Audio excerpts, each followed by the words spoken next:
Tonight's tales are filled with lingering spirits, forgotten graves, and encounters that refuse to be explained. 3 haunting stories, each carrying its own shadow, each reminding us that the past is never truly at rest. Tonight's collection includes The Phantom Woman, The Phantom Hag, and From the Tomb. Welcome to the Old Ink Society, the home of Victorian darkness. Settle in, lower the lights, and let the stories unfold. The Phantom Woman. He took an all-possessing, burning fancy to her from the first. She was neither young nor pretty so far as he could see, but she was wrapped round with mystery. That was the key of it all.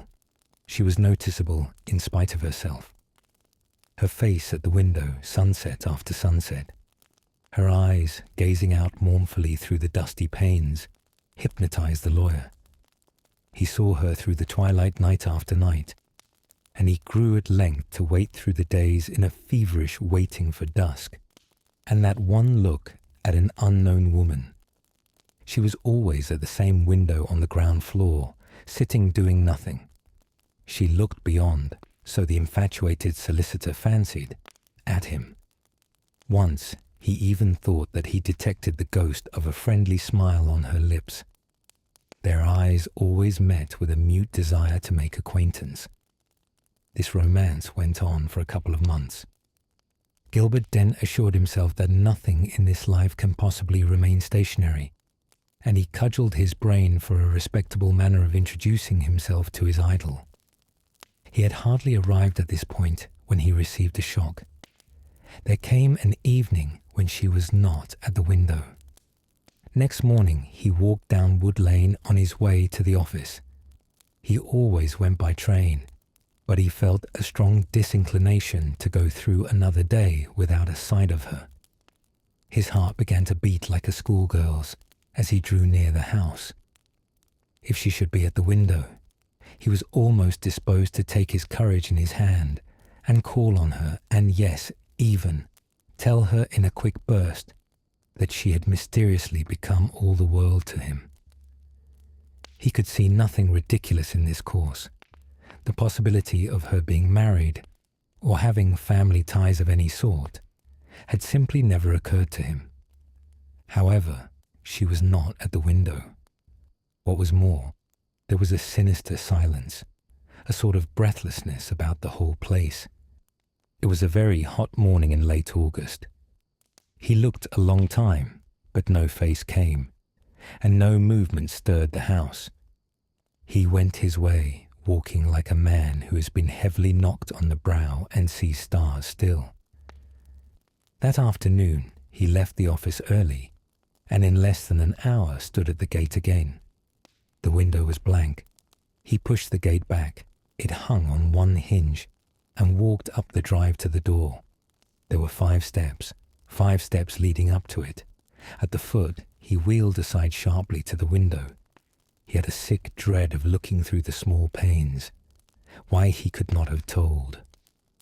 When at last he found courage to look, he saw that there was a small round table set just under the window. A work table, to all appearance. One of those things with lots of little compartments all round, and a lid in the middle which shut over a well-like cavity for holding pieces of needlework. He remembered that his mother had one, 30 years before. Round the edge of the table was gripped a small, delicate hand. Gilbert Dent's eyes ran from this bloodless hand and slim wrist to a shoulder under a coarse stuff bodice, to a rather wasted throat, which was bare and flung back. So this was the end. Before the beginning, he saw her. She was dead, twisted on the floor, with a ghastly face turned up toward the ceiling, and stiff fingers caught in desperation round the work table. He stumbled away along the path and into the lane. For a long time he could not realize the horror of this thing. The influence of the decayed house hung over him. Nothing seemed real. It was quite dark when he moved away from the gate and went in the direction of the nearest police station. That she was dead This woman whose very name he did not know, although she influenced him so powerfully, he was certain. One look at the face would have told anyone that. That she was murdered, he more than suspected. He had seen no blood about. There had been no mark on the long, bare throat. And yet the word rushed in his ears. Murder. Later on, he went back with a police officer. They broke into the house and entered the room. It was in utter darkness, of course, by now. Dent, his fingers trembling, struck a match. It flared round the walls and lighted them for a moment, before he let it fall on the dusty floor. The policeman began to light his lantern and turned it stolidly on the window.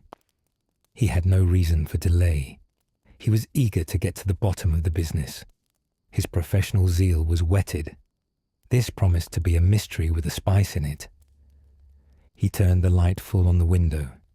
He gave a strange, choked cry, half of rage, half of apprehension. Then he went up to Gilbert Dent, who stood in the middle of the room with his hands before his eyes, and took his shoulder and shook it none too gently. "There ain't nobody," he said. Dent looked wildly at the window. The recess was empty except for the work table. The woman was gone. They searched the house. They minutely inspected the garden. Everything was normal. Everything told the same mournful tale of desertion, of death, of long empty years. But they found no woman, nor trace of one. "This house," said the policeman, looking suspiciously into the lawyer's face, "has been empty for longer than I can remember. Nobody'll live in it. They do say something about foul play a good many years ago. I don't know about that. All I do know is that the landlord can't get it off his hands." It was doubtful if Gilbert Dent heard one word of what the man was saying. He was too stunned to do anything but creep home, when he was allowed to go, and let himself stealthily into his own house with a latchkey. He was afraid even of himself. He did not go to bed that night. As for the mystery of the woman, the matter was allowed to drop. It ended, officially. There was a shrug and a grin at the police station. The impression there was that the lawyer had been drinking, that the dead woman in the empty room was a gruesome freak of his tipsy brain. A week or so later, Dent called on his brother Ned, the one near relation he had. Ned was a doctor. Perhaps he was a shade more matter-of-fact than Gilbert. At all events, when the latter told his story of the house and the woman, he attributed the affair solely to liver. "You are overworked."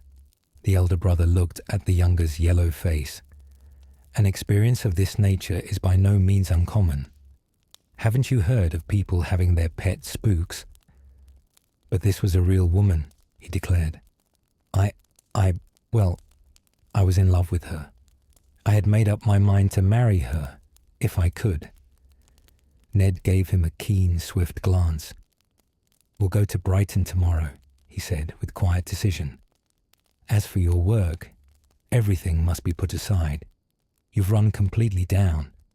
You ought to have been taken in hand before."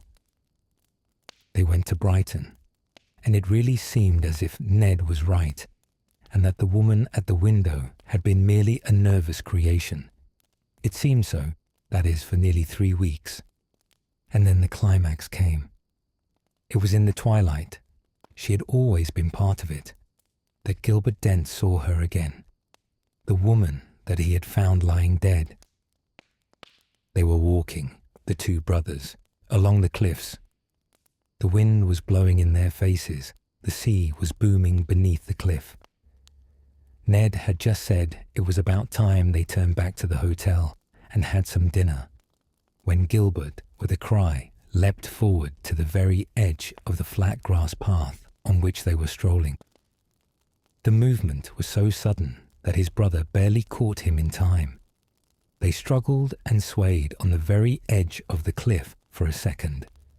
Gilbert, possessed by some sudden frenzy, seemed resolved to go over. but the other at last dragged him backward, and they rolled together on the close, thick turf. At this point, Gilbert opened his eyes and tried to get on his feet. "Better?" asked his brother cheerfully, holding out a helping hand. "Strange. The sea has that effect on some people. Didn't think that you were one of them." "What effect?" "Vertigo, my dear fellow." "Ned," said the other solemnly, "I saw her. It is not worth your while to try to account for anything. I have been inclined to think that you were right, that she, the woman at the window, was a fancy, that I had fallen in love with the creation of my own brain. But I saw her again tonight. You must have seen her yourself. She was within a couple of feet of you. Why did you not try and save her? It was nothing short of murder to let her go over like that.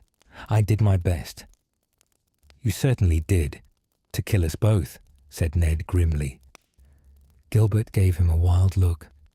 After luncheon, Ned persuaded him to rest, watched him fall asleep, and then went out. In the porch of the hotel, he was met by a waiter on his return, who told him that Gilbert had left about a quarter of an hour after he had himself gone out. Directly he heard this, he feared the worst, having, as is usual in such cases, a very hazy idea of what the worst might be. Of course he must follow without a moment's delay, but a reference to the timetable told him that there was not another train for an hour, and that was slow. It was already getting dusk when he arrived there. He felt certain that Gilbert would go there. He got to the end of the lane and walked up it slowly, examining every house. There would be no difficulty in recognizing the one he wanted. Gilbert had described it in detail more than once. He stood outside the loosely hanging gate at last, and stared through the darkness at the shabby stucco front and rank garden. He went down a flight of steps to the back door, and finding it unfastened, stepped into a stone passage. It was one of the problems of the place that he should have avoided the main entrance door with a half-admitted dread, and that only half-admitting still. He was afraid to mount the long flight of stone stairs leading from the servants' quarters. However, he pulled himself together and went up to the room. It was quite dark inside. He heard something scuttle across the floor. He felt the grit and dust of years under his feet. He struck a match, just as Gilbert had done, and looked first at the recess in which the window was built. The match flared round the room for a moment, and gave him a flash picture of his surroundings. He saw the stripes of gaudy paper moving almost imperceptibly, like tentacles of some sea monster from the wall. He saw a creature, it looked like a rat, scurry across the floor from the window to the great mantelpiece of hard white marble. If he had seen nothing more than this. He saw in detail all that the first match had flashed at him.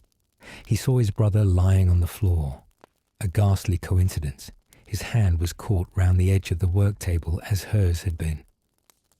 The other hand was clenched across his breast. There was a look of great agony on his face.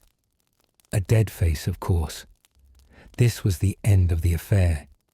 He was lying dead by the window where the woman had sat every night at dusk and smiled at him. The second match went out. The brother of the dead man struck a third. He looked again and closely. Then he staggered to his feet and gave a cry. It rang through the empty rooms and echoed without wearing down the long stone passages in the basement. Gilbert's head was thrown back. His chin peaked to the ceiling. On his throat were livid marks. The doctor saw them distinctly.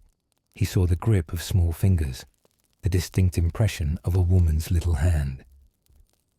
The curious thing about the whole story, the most curious thing perhaps, is that no other eye ever saw those murderous marks. So there was no scandal, no chase after the murderer, no undiscovered crime. They faded when the doctor saw his brother again in the full light and in the presence of others, His throat was clear, and the post-mortem proved that death was due to natural causes. So the matter stands, and will. But where the house and its overgrown garden stood, runs a new road with neat red and white villas. Whatever secret it knew, if any, it kept discreetly. Ned Dent is morbid enough to go down the smart new road in the twilight sometimes and wonder. The Phantom Hag. The other evening, in an old castle, the conversation turned upon apparitions, each one of the party telling a story. As the accounts grew more horrible, the young ladies drew closer together. "Have you ever had an adventure with a ghost?" said they to me. "Do you not know a story to make us shiver? Come, tell us something." "I am quite willing to do so," I replied. "I will tell you of an incident that happened to myself. Toward the close of the autumn of 1858, I visited one of my friends, sub-prefect of a little city in the centre of France. Albert was an old companion of my youth, and I had been present at his wedding. His charming wife was full of goodness and grace. My friend wished to show me his happy home, and to introduce me to his 2 pretty little daughters. I was feted and taken great care of. 3 days after my arrival, I knew the entire city, curiosities, old castles, ruins, etc. Every day about 4 o'clock, Albert would order the phaeton, and we would take a long ride, returning home in the evening. One evening, my friend said to me, "Tomorrow we will go further than usual. I want to take you to the Black Rocks. They are curious old druidical stones on a wild and desolate plain. They will interest you. My wife has not seen them yet, so we will take her." The following day, we drove out at the usual hour. Albert's wife sat by his side. I occupied the back seat alone. The weather was grey and sombre that afternoon, and the journey was not very pleasant. When we arrived at the Black Rocks, the sun was setting. We got out of the phaeton, and Albert took care of the horses. We walked some little distance through the fields before reaching the giant remains of the old Druid religion. Albert's wife wished to climb to the summit of the altar, and I assisted her. I can still see her graceful figure as she stood draped in a red shawl, her veil floating around her. "How beautiful it is! But does it not make you feel a little melancholy?" said she, extending her hand toward the dark horizon, which was lighted a little by the last rays of the sun. The afternoon wind blew violently and sighed through the stunted trees that grew around the stone cromlechs. Not a dwelling nor a human being was in sight. We hastened to get down and silently retraced our steps to the carriage. "We must hurry," said Albert. "The sky is threatening, and we shall have scarcely time to reach home before night." We carefully wrapped the robes around his wife. She tied the veil around her face, and the horses started into a rapid trot. It was growing dark. The scenery around us was bare and desolate. Clumps of fir trees here and there and furze bushes formed the only vegetation.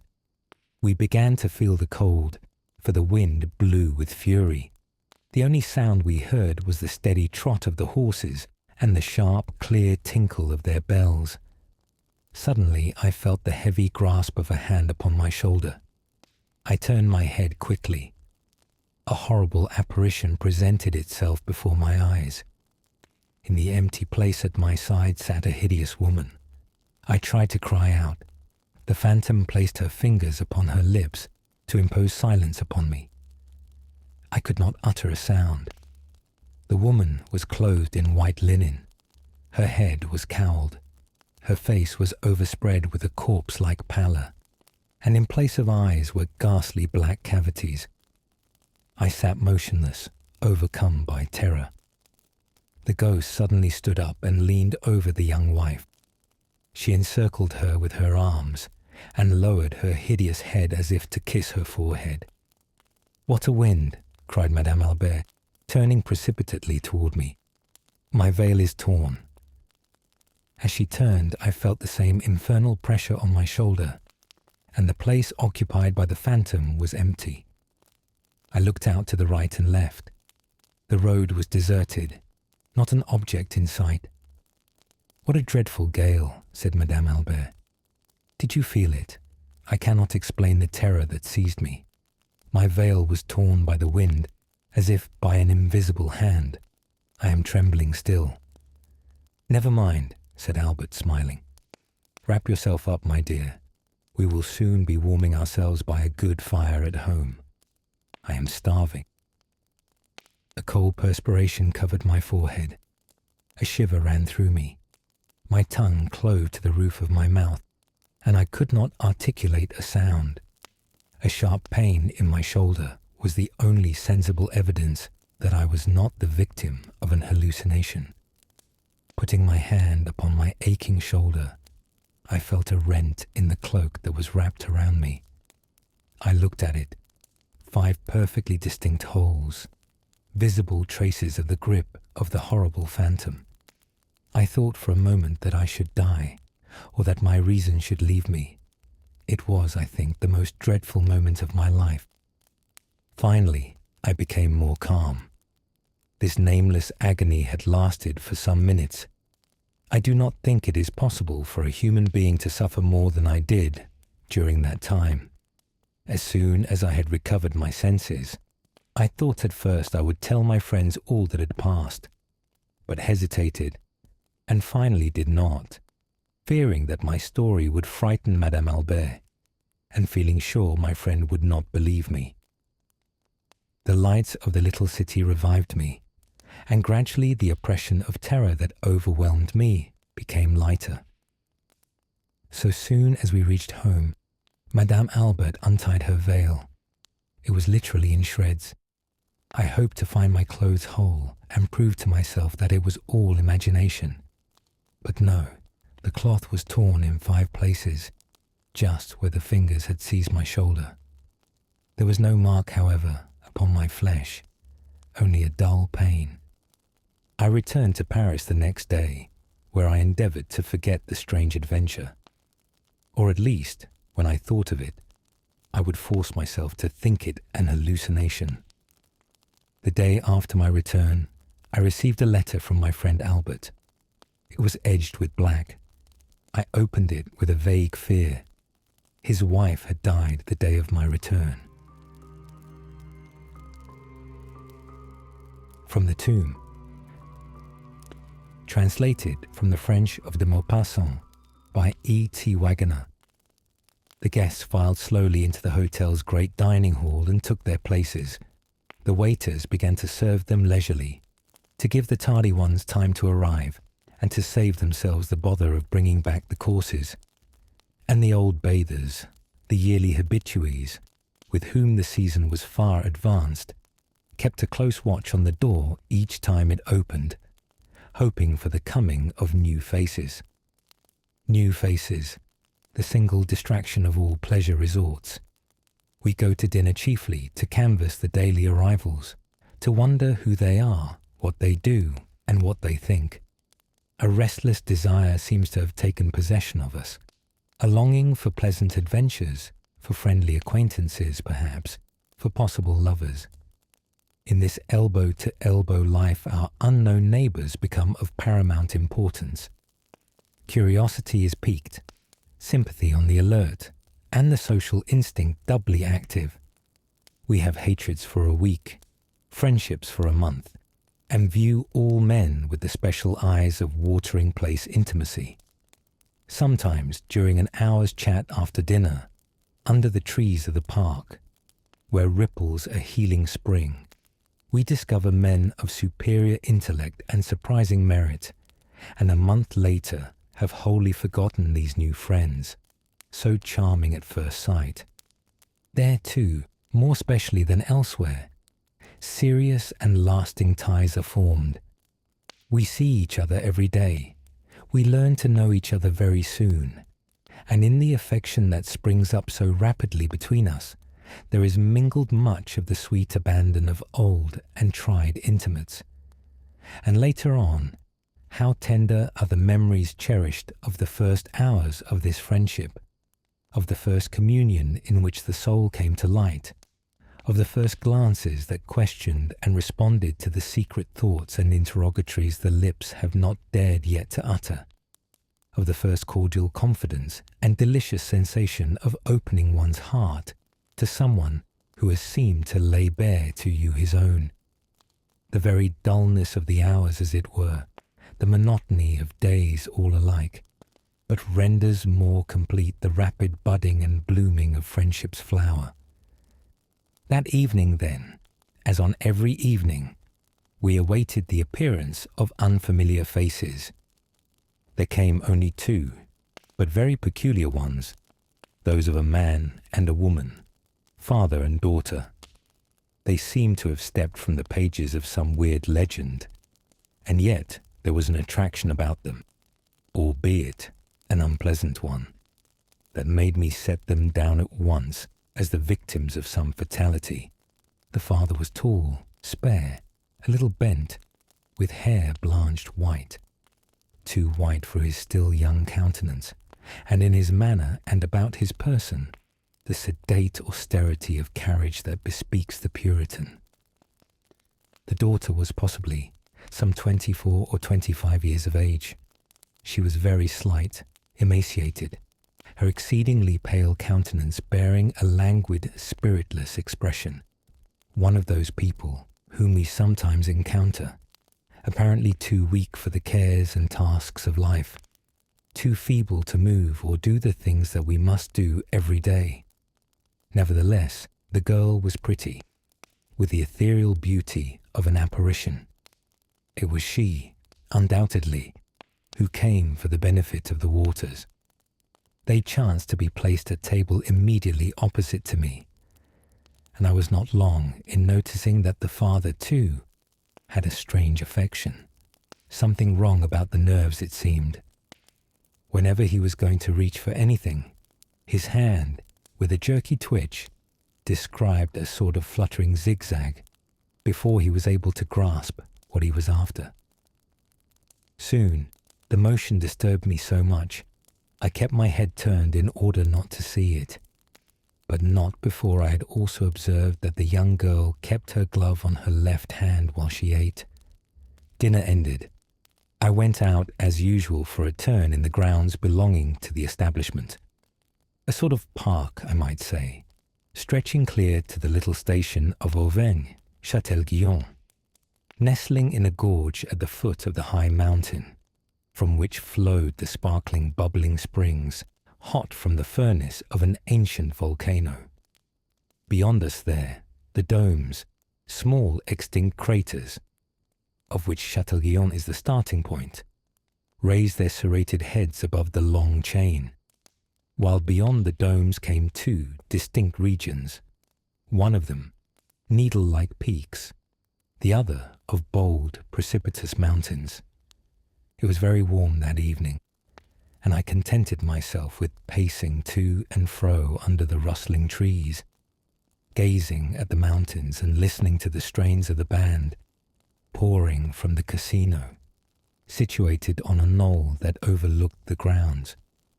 Presently, I perceived the father and daughter coming toward me with slow steps. I bowed to them in that pleasant continental fashion with which one always salutes his hotel companions. The gentleman halted at once. "Pardon me, sir," said he, "but may I ask if you can direct us to a short walk, easy and pretty, if possible?"